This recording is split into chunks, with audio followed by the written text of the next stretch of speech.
Part two of today's show is going to kind of look into some of the big storylines that we're going to talk about and that I think are going to be most important for the spring.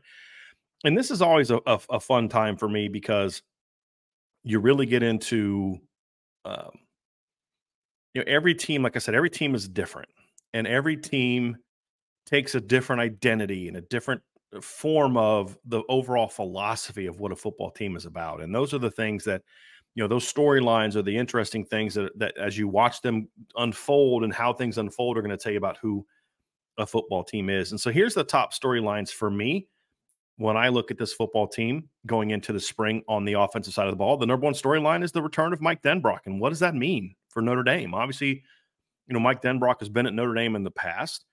He was here at Notre Dame from 2010 to 2016. That was his second stint at Notre Dame. He's also here from 2012 or 2002 to 2004 and was part of Tyrone Willingham's staff. And, of course, he was part of Brian Kelly's staff for his first 7 years. He was the offensive coordinator in 2015 when Notre Dame set a program record for yards per play, 7.02 that season. A very dynamic offense at Notre Dame.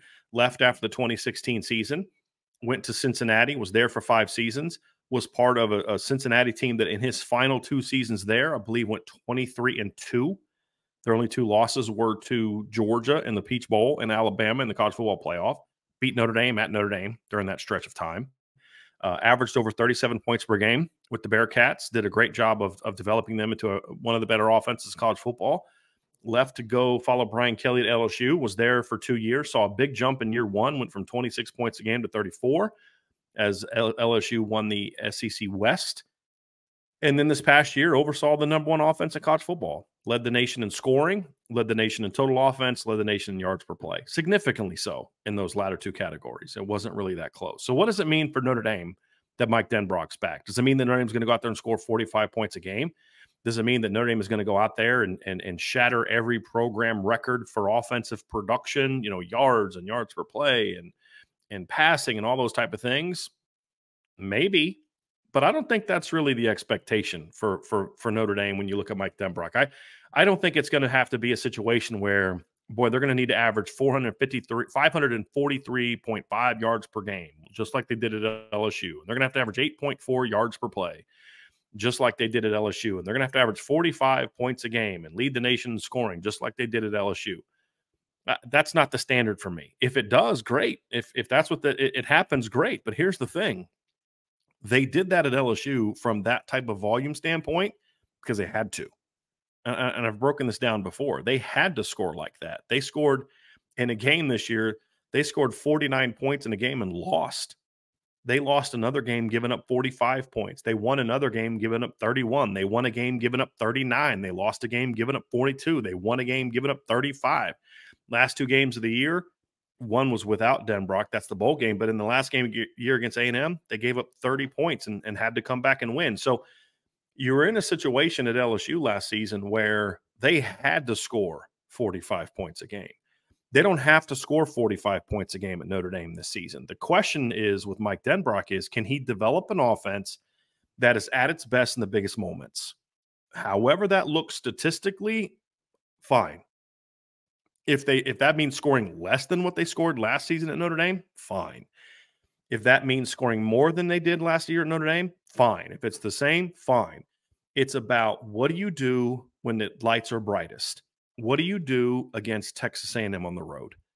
What do you do at night against Louisville? I expect that to be a night game. What do you do when Florida State comes to town? What do you do when you go out to LSU or USC?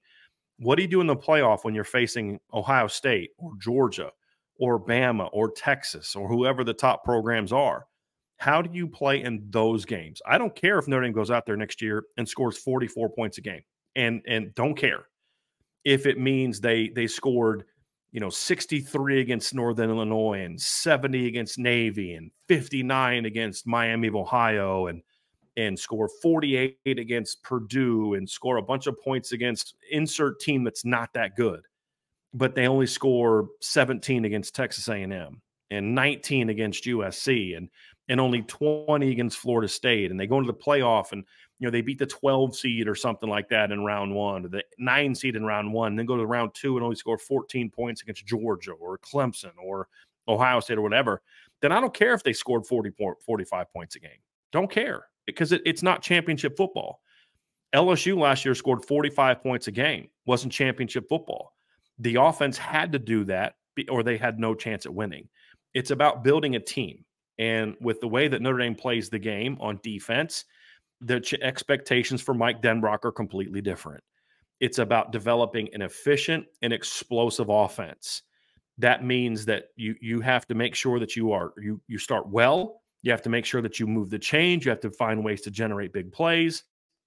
And you have to be a team that can answer when you have to answer, whether that's your defense gives up a touchdown, you have to respond back, whether that means your defense is playing great and it's your job to get some distance between you and the team you're playing. Whatever the case may be, can you answer? Those things are important. And last year Notre Dame set a school record in points per game. Nobody cares. Nobody wanted to talk about that after the season, because why? Because they didn't do it in the biggest games. And that's what Mike Denbrock is being tasked with doing. Can you play at your best in the biggest moments? And the nice thing at LSU is they weren't perfect by any stretch of the imagination. The offense didn't play great against Florida State the last couple of years. The offense didn't play great, this past season. At sort of second half against Bama, they were playing well early, but they faded late. That they played very well the year before against Alabama. They didn't play very well against Tennessee. There have been some moments where the offense didn't play great and some moments where the offense was phenomenal in those games, but they kept getting better and better and better. But there was always this pressure on the offense that if they didn't come out and score a bunch of points, they can lose. This offense won't have that same pressure, but there also has to be an expectation that doesn't mean we're going to be okay winning 20-17 just because we're the better team. And that's really what Mike Denbrock is going to be tasked with doing. Now, can he do that? We'll find out. We'll find out. And I'm interested to see what that's going to look like. What changes are we going to see from Mike Denbrock? I expect us to see more 11 personnel with this football team. What's the run scheme going to look like? I know the concepts that he liked the last couple of years at LSU, but that's because you had Malik Neighbors and Brian Thomas and guys like that. Do you have the confidence in this football team to do those same things? Or do you feel you have to emphasize some other scheme concepts because the skill that you have here is a little bit different than the scheme you had there? Do you have to build around the running backs a little bit more? Do you have to build around the tight ends a little bit more? How do you get the most out of guys like Jade Greathouse or Chris Mitchell or Jaden Thomas and guys like that? So it's going to look a little bit different. But the expectation is going to be that it's efficient and explosive. Of course, the trigger man for that group is going to be Riley Leonard. And so that's another big storyline is, okay, we know Riley Leonard's, we know what he did at Duke, the good, the bad. The question is, what's he going to be at Notre Dame? Notre Dame's had 2 transfer quarterbacks in the last 4 years. You had Jack Cohn in 2021. I thought Jack Cohn did a really good job. I don't think that team would have been nearly as good as it was when 11-1 in the regular season, finished 11-2. Finishes a top 10 team. I don't think they are who they are without Jack Cohn. And yes, there were some rough spots in that season. I think those issues had more to do with the offensive line than they did Jack Cohn. But you look at Jack Cohn leading that team back against Toledo on a late drive, getting benched against Texas A&M or against Virginia Tech, not really performing well early. Tyler Buckner comes in. He leads them to 2 touchdowns. They take a lead at halftime. Second half, Tyler struggles. Virginia Tech gets the lead back. Jack has to come down, and Notre Dame is down. They need 2 scores to win, and he leads them to 2 scores, last 2 scores of the game. Did everything you needed him to do. And to me, was just a winner. He wasn't always sexy, but he just was a winner, and had to battle some other good quarterbacks that season, had to outplay Sam Howell that season. And Jack wasn't good enough against Cincinnati, right? But the whole team wasn't. But Jack did some really good things. Sam Hartman comes in this past season, high expectations, doesn't live up to those expectations. So is Riley Leonard going to be more like Jack Cohn? Is he going to be more like Sam Hartman? Or is he going to raise the bar even higher? I don't know the answer. I don't know the answer to that. None of us know the answer to that. And so that's going to be a big storyline. How quickly does Riley Leonard adapt to the Mike Denbrock offense? We know 2 things. Riley Leonard's a dual threat quarterback. Mike Denbrock has thrived with dual threat quarterbacks, going back to Everett Golson and Malik Zaire, Deshaun Kaiser, Desmond Ritter, and Jane Thomas. That's the kind of quarterback he likes. But that doesn't mean just because Riley Leonard's a talented dual threat quarterback and Mike Denbrock likes dual threat quarterbacks, it doesn't automatically equal Riley Leonard's going to be great. It's going to be up to Riley Leonard to kind of figure out what's my role in this offense. He's going to have to learn the personnel. He's going to have to learn the system. He's learning a brand new system. He's going to have to pick up the reads quickly. There's different layers to that. Early on, it's learn the terminology, learn the alignments, know how to get everybody set up, know the basic concepts, right? Like, okay, we're running smash, we're running all verts. Learn the basic concepts, then build into the pre-snap reads, really master the pre-snap reads. Then you get into what's my primary read and really get good at that. And then the more you're comfortable with your pre-snap and your primary reads, you then improve with your secondary reads. What do I do when that's not open? Because early on, he's going to have a tendency as he's learning the system that if his primary read's not there, his initial gut reaction is going to be to run. That's what he did at Duke. But can he develop his game to the point where he says, okay, I know based off pre-snap that my primary read might not be there. So as soon as I see that action, I'm going back to my secondary read. I know that they're taking away our primary read pre-snap, so I got to look to my secondary read now. Now the secondary read then leads to what's my third read. That's where you get into check down run. So there's going to be all those levels to Riley Leonard picking up this offense, and I can guarantee you one thing: he will not have all that mastered by the end of spring. 15 practices will not be enough to master all that. But it is about laying the foundation. And for me, if I can come out of the spring seeing and then hearing about Riley Leonard showing leadership, getting the basic terminology down, getting in a position where he can kind of make sure everybody knows where to be and what to do, and that he's getting a good read on or good handle, good grasp on those initial primary concepts. What's my RPO pre-snap read? What's my one RPO post-snap read? You know what? And do I know? I look out, I see my receiver 6 yards off the tackle. I know he needs to be 7. Get him to 7. Those type of things. Then the summer comes. That's when the secondary and third reads start to manifest themselves a little bit more. And that's where the building process for Riley Leonard has to happen. Get the basics down this spring. Get the terminology down, your initial pre-snap reads, your initial post-snap reads.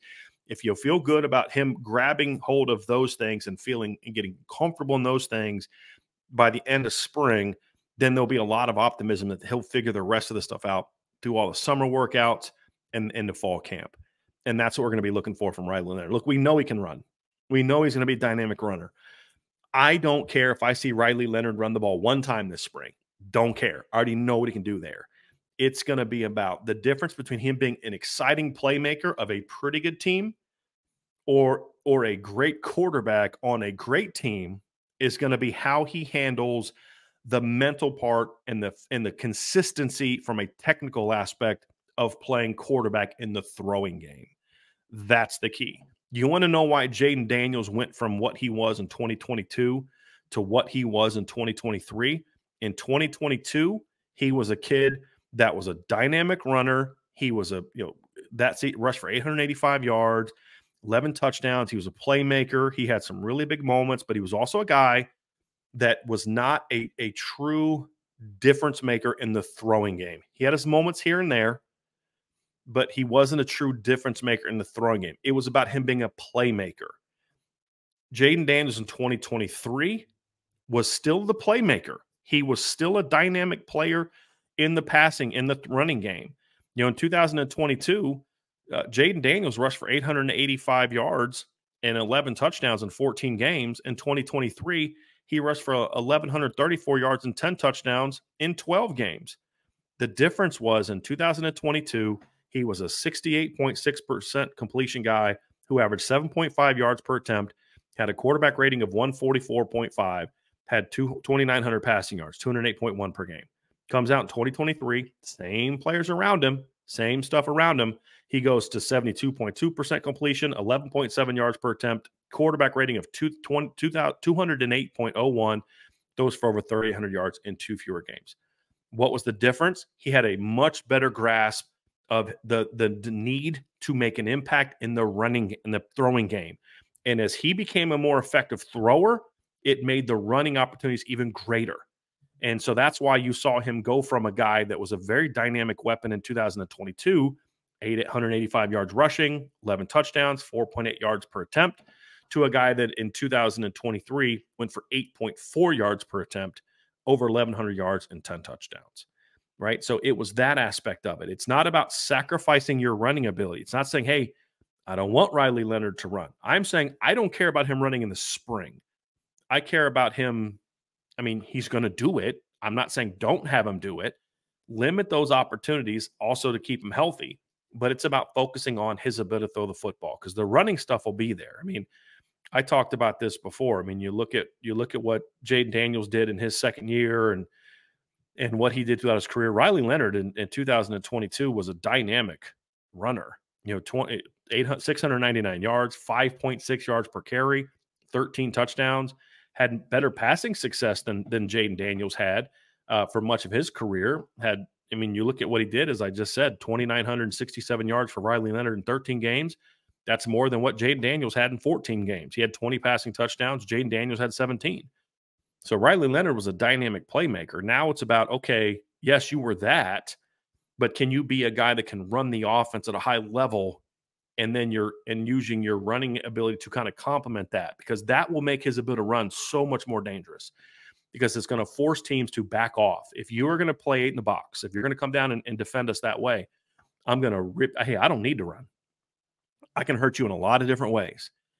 And then all of a sudden, as teams start to drop and get underneath zones and try to take away the throwing game, now all of a sudden you're leaving these creases in the run lanes for Riley Leonard to run through. That's what made Jaden Daniels so dangerous this year. That made him so much more effective than he was in 2022. And he was good in 2022, but he wasn't great.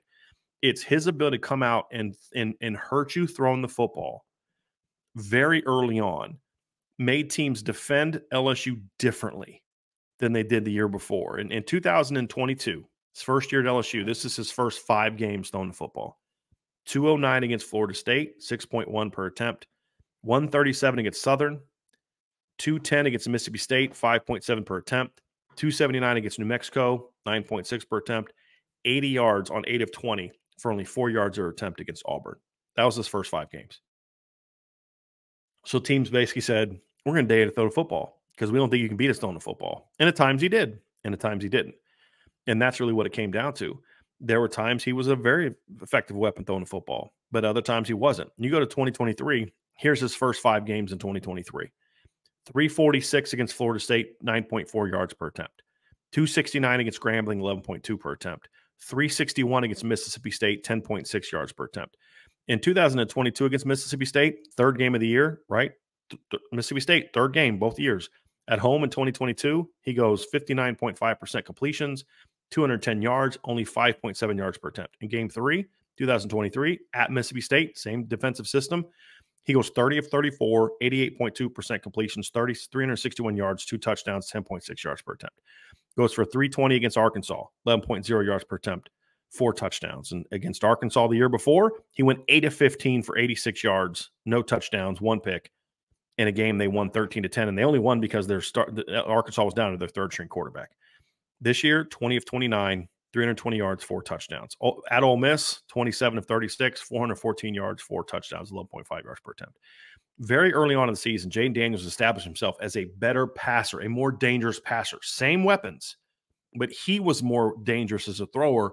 That forced teams to change how they defended LSU's offense. That's when his running really got scary good, because now when he would step up and run the football, there were these big holes. Early in the season, I'm going to give you some numbers about Jaden Daniels this year. I told you he averaged 8.4 yards per attempt. First 5 games, 4.3, 5.8, 4.3, 3.6, 6.0. That's what he did in the first 5 games. That's not a guy on pace for 1,100 yards, 8.4 yards per attempt. It's not what he was the year before. He was much more effective early on the year before. But as he started to hurt teams with the passing game, they had to adapt. So what did he do the rest of the way?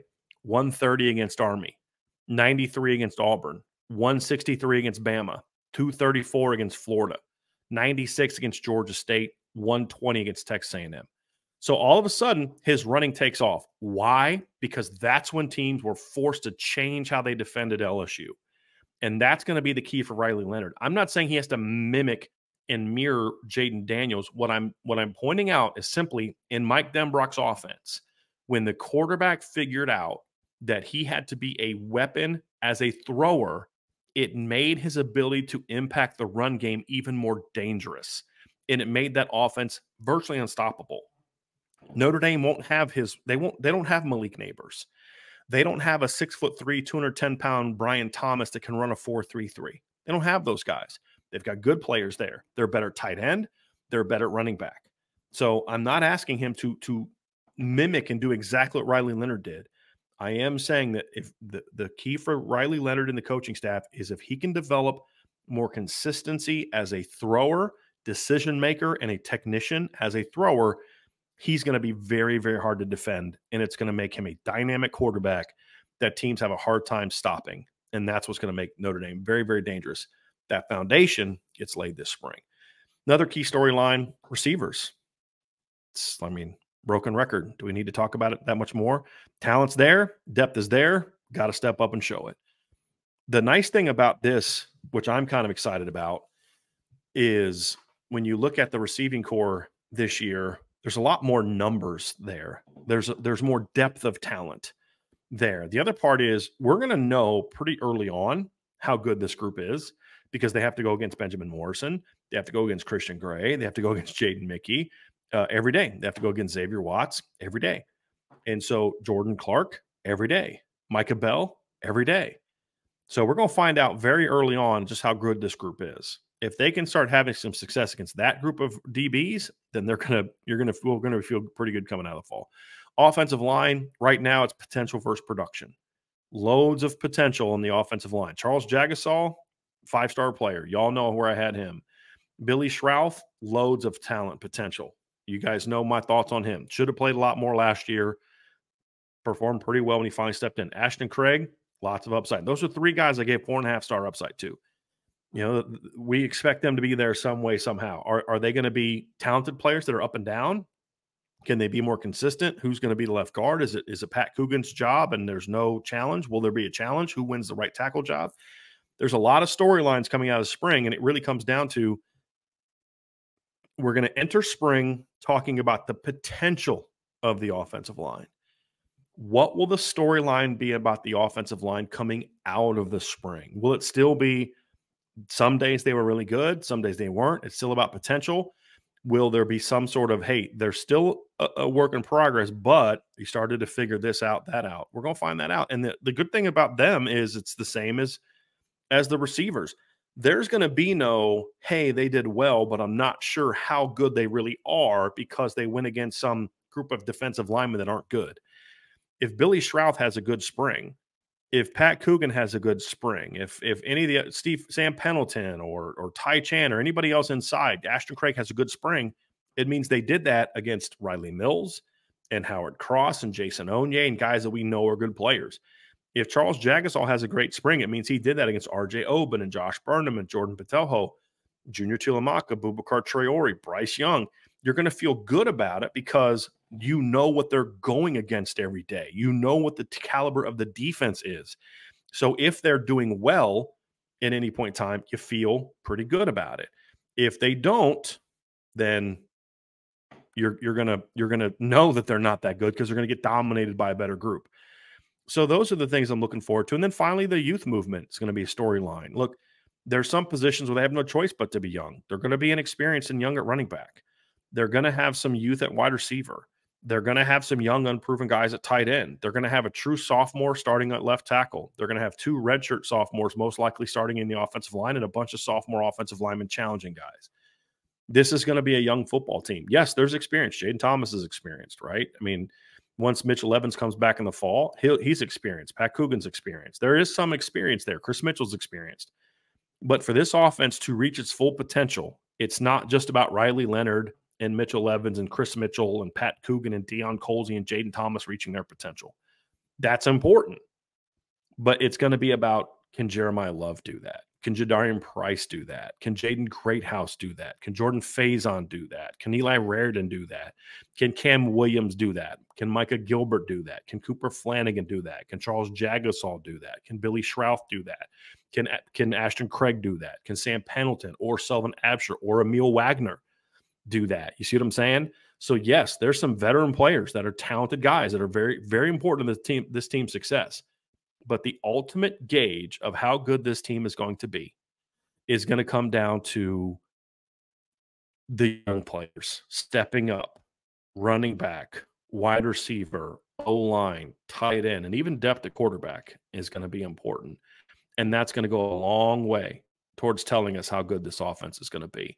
They won't be finished products by the end of the spring, but we need to start to see glimpses of this team reaching that potential by the time we get to the end of the spring. If they're able to do that, I'm going to feel a lot better about where this football team is going and what this offensive group can be. Going to get to section 3 here in a minute. We're going to talk about some position battles that I expect to happen this spring. But before we do, folks, hit that like button, hit the subscribe button, hit the notification bell, share this podcast if you're listening via podcast platform. We'd greatly appreciate a 5-star review. And of course, as always, sign up for the message boards at boards.irishbreakdown.com.